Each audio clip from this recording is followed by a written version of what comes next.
이런 증상 왜 생기나요? 생리 양상 변화. 여성이 매달 경험하는 생리는 자궁 및 생식기 건강의 지표가 되기도 합니다. 생리 주기와 기간, 양에는 개인차가 있지만 일반적으로 생리 주기는 21일에서 35일이며 생리 기간은 3에서 7일, 생리혈의 평균량은 30에서 40ml 정도로 알려져 있습니다. 생리 주기, 생리 양상, 생리통, 생리혈색 등은 매번 조금씩 변화할 수 있지만 갑자기 너무 큰 변화가 생기거나 변한 상태가 오래간다면 건강 문제를 의미하는 것일 수 있으므로 검사를 받아보는 것이 좋습니다. 생리 양상 변화의 원인, 어떤 것들이 있을까요? 생리량이 갑자기 늘었어요. 대부분은 정상적인 변화폭이지만 1시간 이내에 생리대를 교체해야 할 정도의 생리혈 양은 과다월경의 증상입니다.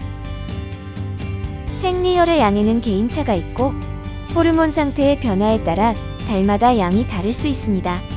그러나 생리대를 교체한 지 1시간이 지나지 않았는데도 넘칠 듯한 상태가 될 정도라면 과다월경을 의심할 수 있습니다. 의학적으로는 생리혈이 80ml 이상인 경우를 과다월경이라고 하며 일시적인 호르몬 변화로 인한 자궁 내막의 증식 또는 자궁 근종이나 자궁 내막증의 증상으로 나타날 수 있습니다. 과다월경으로 출혈의 양이 늘어나게 되면 피로가 심해지고 지속되면 철결핍성 빈혈이나 난임을 유발할 수 있으므로 병원에서 원인을 진단받고 치료를 받는 것이 좋습니다.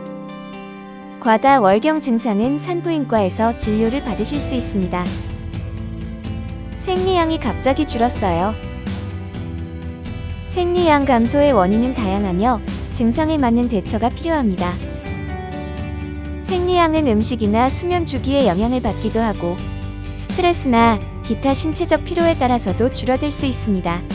자궁 기능 저하로 인해서 생리량이 감소하기도 하는데 자궁 내막이 정상 이하로 얇아지는 경우나 조기 폐경의 전조 증상으로 생리 주기나 양의 변화가 생기기도 합니다. 출혈 양을 정확하게 파악하기 어렵기 때문에 보통 생리 지속 기간으로 판단하게 되는데 5에서 7일 정도의 기간 중 1, 2일은 패드가 흠뻑 젖을 정도로 충분한 생리량이 배출되는 것이 정상입니다. 지속적으로 생리량이 감소한다면 자궁과 난소가 제대로 기능하고 있는지 검사가 필요하며 자궁 기능 개선을 위한 치료를 받는 것이 좋습니다. 생리량의 감소는 산부인과를 방문해 진단 및 치료를 받으실 수 있습니다. 생리혈이 덩어리져서 나와요. 덩어리진 생리혈은 정상적인 현상인 경우가 많으나 계속되는 경우 확인이 필요합니다. 생리혈은 불필요해진 자궁 내막 조직과 혈액이 뒤섞여 배출되는 것입니다. 따라서 1cm 내외의 작은 생리 덩어리들이 생리혈과 함께 나오거나 생리량이 많을 때 혈액의 색이 검붉어지며 뭉치는 것은 정상적인 현상인 경우가 많습니다. 하지만 생리혈이 계속해서 덩어리진 상태로 나온다면 떨어져 나온 자궁 내막의 양이 지나치게 많거나 자궁에서 생리혈이 제대로 배출되지 못하는 상태일 수 있습니다.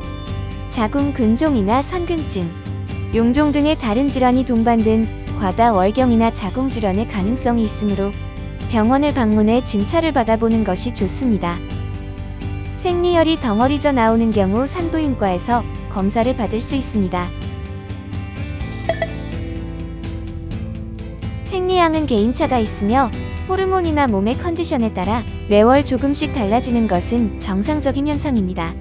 그러나 1시간마다 패드 또는 탐폰을 교체해야 될 정도로 생리혈의 양이 많거나 7일 이상 지속되거나 큰 핏덩어리가 계속 배출되는 등 출혈량이 지나치게 많은 경우 또는 심한 생리통이나 주기의 급격한 변화, 피로나 열과 같은 전신 증상이 동반되는 경우 다른 질환으로 인한 생리 양상의 변화일 수 있으므로 병원을 방문하여 진료를 받아보는 것이 좋습니다.